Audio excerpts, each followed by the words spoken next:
கர்த்தருக்கு ஸ்தோத்திரம். எரேமியா 31:12.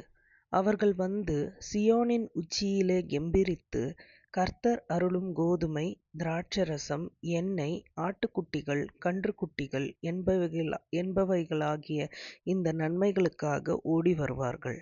அவர்களுடைய ஆத்துமா நீர்ப்பாய்ச்சலான தோட்டம் போல் இருக்கும். அவர்கள் இனி தோய்ந்து போவதில்லை. கோதுமை, திராட்சரசம், எண்ணெய், ஆட்டுக்குட்டிகள், கன்றுக்குட்டிகள். கோதுமை என்பது அத்தியாவசியமான ஒரு உணவு, நெசசிட்டி.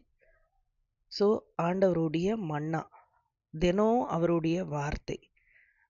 அவர் வார்த்தையினால நம்ம திருப்தியாக்குவார்.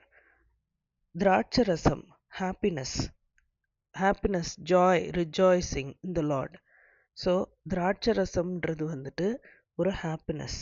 எண்ணெய், அனாயிண்டிங், ஆயில் ஆஃப் கிளாட்னஸ்.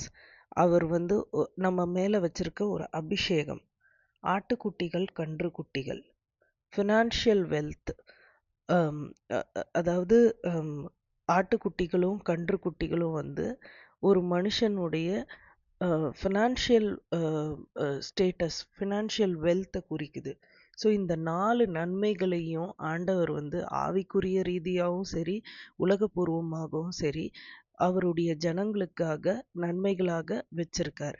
இந்த நன்மைகளால நம்முடைய வாழ்க்கையை திருப்தியாக்குவார் அப்படின்னு அவர் வாக்குத்தத்த ஒரு வார்த்தையாக நமக்கு சொல்றார். ஆமென்.